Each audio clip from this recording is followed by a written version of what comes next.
नमस्कार, news state UP Uttarakhand देख रहे हैं। अब आपके साथ मैं हूं ऋतु। बुलेटिन की शुरुआत करेंगे बड़ी खबर के साथ। एसपी नेता आजम खान को बड़ा झटका लगा है। सरकार वापस लेगी जौहर ट्रस्ट की जमीन। कैबिनेट बैठक में जमीन वापस लेने का प्रस्ताव पास हुआ है। तो इस वक्त की बड़ी खबर आपको बता रहे, माध्यमिक शिक्षा विभाग ने लीज पर दी थी जमीन। ट्रस्ट की ओर से शर्तों का पालन नहीं किया गया। नियमों के उल्लंघन के बाद जमीन ट्रस्ट से वापस ली जाएगी। तो इस वक्त ये बड़ी खबर, माध्यमिक शिक्षा विभाग ने लीज पर जमीन दी थी और बताया जा रहा है कि उल्लंघन के बाद जमीन ट्रस्ट से वापस ली जाएगी। इस वक्त ये बड़ी खबर, बड़ा झटका लगा है। नियमों के उल्लंघन का आरोप है और इसी आरोप के मद्देनजर जमीन ट्रस्ट से वापस ली जाएगी। तो जिस तरीके से ये अंदाजा लगाया जा रहा था और अब इस पर बड़ा अपडेट सामने आया। सरकार वापस लेगी जौहर ट्रस्ट की जमीन। कैबिनेट बैठक में जमीन वापस लेने का प्रस्ताव पास हुआ है। बता दें कि कुछ देर पहले ही कैबिनेट की बैठक हुई थी, योगी कैबिनेट की बैठक हुई थी, जिसमें यह प्रस्ताव रखा गया और इसी बैठक में इस प्रस्ताव पर मंजूरी दे दी गई है, मुहर लगा दी गई है। तो बता दें, नियमों के उल्लंघन के बाद जमीन ट्रस्ट से वापस ली जाएगी। तो खबर पर जानकारी के लिए संवाददाता अविनाश हमारे साथ लाइव जुड़ गए। अविनाश, देखिए जौहर ट्रस्ट की जमीन कैबिनेट अब वापस लेगी और देखिए किस तरीके से ये अंदाजा भी लगाया जा रहा था, लगातार संभावनाएं, और अब इस खबर पर मंजूरी। बिल्कुल, देखिए आज कैबिनेट में 21 प्रस्ताव रखे गए थे, जिसमें से 20 प्रस्ताव को कैबिनेट ने मंजूरी दी है और उसमें ये एक महत्वपूर्ण प्रस्ताव है जो कि जौहर ट्रस्ट से जुड़ा हुआ है। चूंकि इस बात की पहले से संभावना थी कि जो जौहर ट्रस्ट शिक्षा विभाग की जो जमीन थी जिसे लीज पर आजम खान को दिया गया था, वो जमीन सरकार वापस ले सकती है। और आज कैबिनेट ने इससे संबंधित जो प्रस्ताव था उसको मंजूर कर लिया। यानी कि अब आजम खान की मुश्किलें और बढ़ने वाली है। ये एक देखिए बड़ा झटका है, क्योंकि जौहर ट्रस्ट को लेकर लगातार आजम खान मुश्किलों में घिरे नजर आ रहे हैं। पहले आईटी की रेड, जौहर ट्रस्ट के जो तमाम अकाउंट्स हैं उन अकाउंट्स की चूंकि आईटी जांच कर रही है। और पहले भी ये आरोप लगा था कि जौहर ट्रस्ट के माध्यम से कहीं ना कहीं जो पैसों का लेन देन किया गया है आजम खान और आजम खान के करीबियों द्वारा, उसमें भी पारदर्शिता नहीं बरती गई है। जो जमीनें ली गई, किसानों की जमीनें जबरन ली गई। हालांकि जो जमीन सरकार की थी, अब चूंकि सरकार उस जमीन को वापस लेने जा रही है। कुल मिलाकर कह सकते हैं कि आजम खान को एक बड़ा झटका है, क्योंकि आजम खान चूंकि अपनी पत्नी और बेटे के साथ जेल में है, लेकिन जिस तरीके से अब जौहर ट्रस्ट के ऊपर सरकार की गाजगिरी है, उससे निश्चित तौर पर, चूंकि देखिए इसमें अभी जांच आगे बढ़ने वाली है। इसमें अभी जो पैसों का लेन देन है, जो फंडिंग हुई थी जौहर ट्रस्ट को, उसकी भी आईटी जांच कर रही, आईटी के द्वारा जांच की जा रही है कि आखिर उन पैसों को किस तरीके से इस्तेमाल किया गया, क्या विदेशों से भी जौहर ट्रस्ट पे पैसा आया है। तो इन तमाम चीजों को लेकर जांच तो चल ही रही थी, लेकिन अब चूंकि सरकार ने फैसला किया कि उस जमीन को भी वापस लिया जाएगा जिसे लीज पर आजम खान को दिया गया है, तो जाहिर तौर पर एक बड़ा झटका है निश्चित तौर पर अविनाश। और ऐसे में एसपी नेता आजम खान को ये बड़ा झटका लगा है, लेकिन लगातार ये भी बात सामने आ रही थी, फंडिंग को लेकर लगातार जांच की जा रही थी। आज आपसे ये जानकारी चाहूंगी, देखिए आज की कैबिनेट बैठक में क्या कुछ तथ्य रखे गए जिसके आधार पर यह फैसला लिया गया?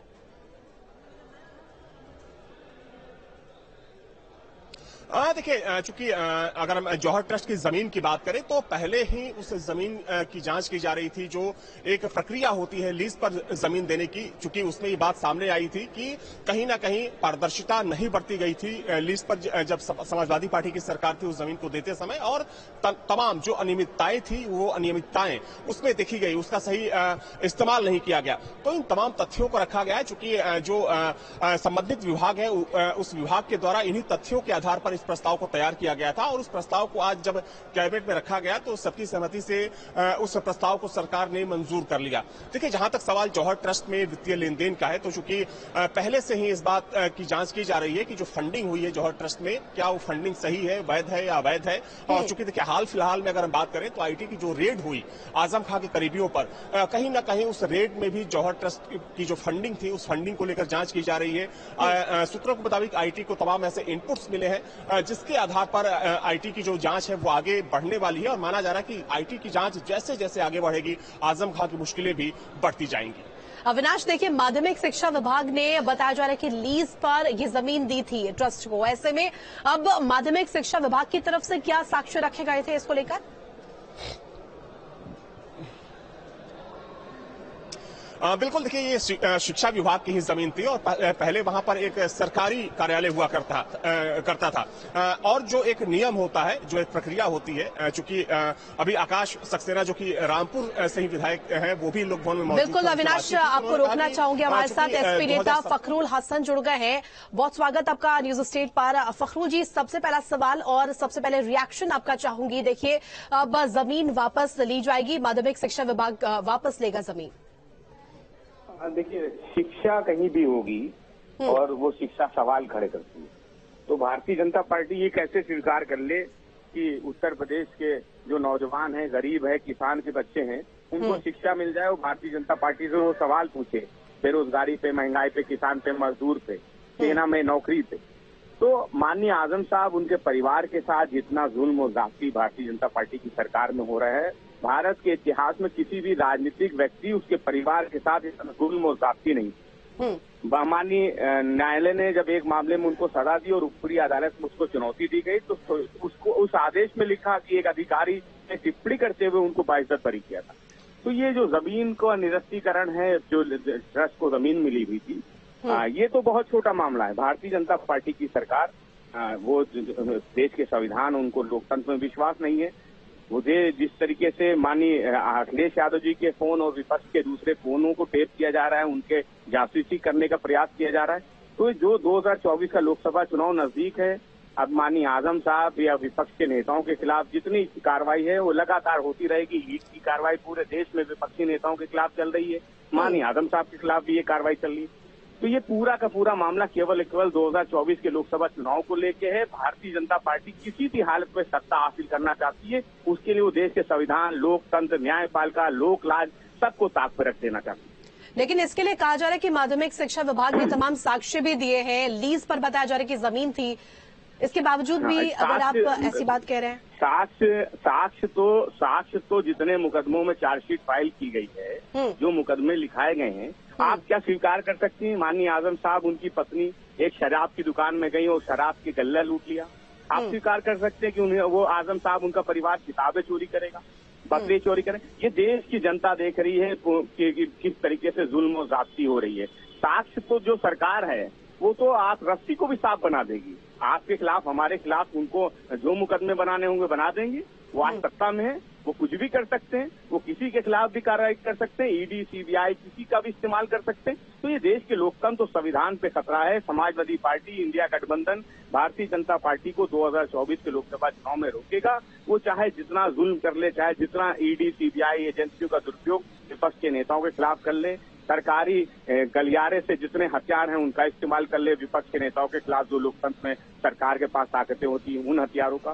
तो ये सब चीजें तो चलती रहेंगी, लेकिन समाजवादी पार्टी, माननीय आजम साहब रुकने वाले नहीं है। हम इस लड़ाई को लड़ेंगे, न्यायपालिका में भी इस मामले को लेके जाएंगे निश्चित तौर पर फखरुल जी। और हमारे साथ बीजेपी का पक्ष रखने के लिए मनीष जी भी जुड़ गए हैं। मनीष शुक्ला जी हमारे साथ जुड़ गए, बहुत स्वागत है आपका न्यूज स्टेट पर। मनीष जी, सबसे पहले आपका रिएक्शन चाहूंगी। अब जमीन वापस लेने के लिए अब प्रस्ताव पर मंजूरी दे दी गई है, माध्यमिक शिक्षा विभाग अब जमीन वापस ले रहा है। देखिए, किसी भी ट्रस्ट, एनजीओ को जब सरकार जमीन देती है, उसमें एक निहित शर्तें होती हैं। उन शर्तों का पालन नहीं करने पर सरकार के पास अधिकार होता है कि उस जमीन की लीज को समाप्त करने का, और उसी के तहत सरकार ने निर्णय लिया है। मनीष जी, लेकिन लगातार ये भी सवाल किए जा रहे हैं कि कहीं न कहीं सरकारी संस्थानों का और तमाम जो कानून व्यवस्था है उसका गलत उपयोग बीजेपी कर रही है, महज बदले की भावना से। नहीं, देखिए, मुझे लगता है कि जो बातें विधिक रूप से होती है तो उससे तर्क के आधार पर बात होनी चाहिए। जब नियमों का वायलेशन होगा, शर्तों का वायलेशन होगा, तो सरकार के पास ये अधिकार होता है, क्योंकि जमीन एक निहित शर्त पर एक विहित प्रक्रिया के तहत दी जाती है, विहित प्रक्रिया के तहत दी जाती है, और एक जो है निश्चित कार्य के हेतु दी जाती है। अगर उस कार्य का वायलेशन होता है तो निश्चित रूप से फिर उस पर सरकार के पास अधिकार होता है कि उसको वापस ले लें। मनीष जी, लेकिन देखिए, पहले जेल सजा हुई, शायद हमारा संपर्क मनीष जी से इस वक्त टूट गया है, तो दोबारा से संपर्क साधने का प्रयास बहरहाल करेंगे। लेकिन लगातार अब देखिए इसके ऊपर रिएक्शंस भी सामने आ रहे हैं। अविनाश हमारे साथ लगातार बने हुए। अविनाश, देखिए माध्यमिक शिक्षा विभाग ने ये जमीन लीज पर दी थी, लेकिन अब जमीन को वापस लिया जा रहा है। आरोप प्रत्यारोप तमाम है। ये भी कहा जा रहा है कि कहीं ना कहीं सरकारी संस्थानों का गलत इस्तेमाल बीजेपी कर रही है।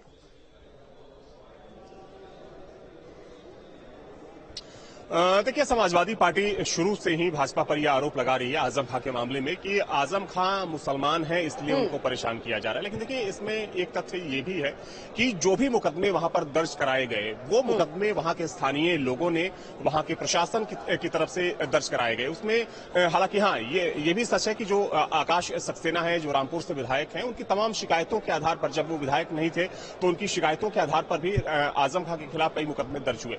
लेकिन देखिए, अब चूंकि सरकार का ये कहना है कि आजम खां के खिलाफ जो भी कार्रवाई हो रही है वो कानून के मुताबिक हो रही है, चाहे जमीन के मामले की बात करें, भैंस चोरी की बात करें, मुर्गी चोरी की बात करें, या जो दूसरे मुकदमे उन पर हुए हैं, जमीन हथियाने का मुकदमा हुआ, जौहर ट्रस्ट में जिस तरीके से अनियमितता की गई उसको लेकर मुकदमा हुआ, तो ये सारे मुकदमे या तो प्रशासन के द्वारा कराए गए या फिर वहां के लोगों के द्वारा जिनकी जमीनें ली गई। तो देखिए, राजनीति में आरोप प्रत्यारोप का दौर तो चलता रहता है, लेकिन महत्वपूर्ण ये है कि आजम खां समाजवादी पार्टी के सबसे बड़े मुस्लिम चेहरा हुआ करते थे और कहीं ना कहीं माना जाता था कि जो एक मुस्लिम वोट बैंक की ताकत थी समाजवादी पार्टी की, वो आजम खान के चेहरे पर ही समाजवादी पार्टी की तरफ आती थी। लेकिन अब चूंकि आजम खान मुश्किलों में है और जिस तरीके से, देखिए, अगर हम बीते लोकसभा उपचुनाव की बात करें तो समाजवादी पार्टी ने रामपुर सीट गंवा दी, और अगर बीते विधानसभा चुनाव की बात करें जो उपचुनाव हाल में हुआ, तो उसमें भी आकाश सक्सेना, जो कि रामपुर के विधायक बने, भारतीय जनता पार्टी के वो नेता है, तो जाहिर सी बात है कि आजम खां न सिर्फ मुश्किलों में है, बल्कि जो एक राजनीतिक रसूख हुआ करता था आजम खां के पूरे परिवार का रामपुर में, वो रसूख भी कहीं ना कहीं अब खात्मे की तरफ है। 2 चुनाव हार चुके हैं, बेटा जेल में है, वो खुद जेल में है, पत्नी जेल में है, और चूंकि आपको ये भी पता है कि 2 साल तक वो जेल में रहने के बाद बाहर निकले थे, लेकिन फिर से जो फर्जी जन्म प्रमाण पत्र का मामला था उसमें निश्चित तौर पर अविनाश, और ऐसे में अब एसपी नेता आजम खान की जो तकलीफें हैं, जो मुश्किलें हैं, अब बढ़ने वाली है। बहुत शुक्रिया तमाम जानकारी के लिए अविनाश। तो देखिए किस तरीके से कैबिनेट की बैठक में ये प्रस्ताव पास किया है और सरकार अब जौहर ट्रस्ट की जमीन वापस लेगी, इसको लेकर के प्रस्ताव लाया गया था कैबिनेट की बैठक में, और इस पूरे प्रस्ताव पर मंजूरी दी है कैबिनेट की बैठक में।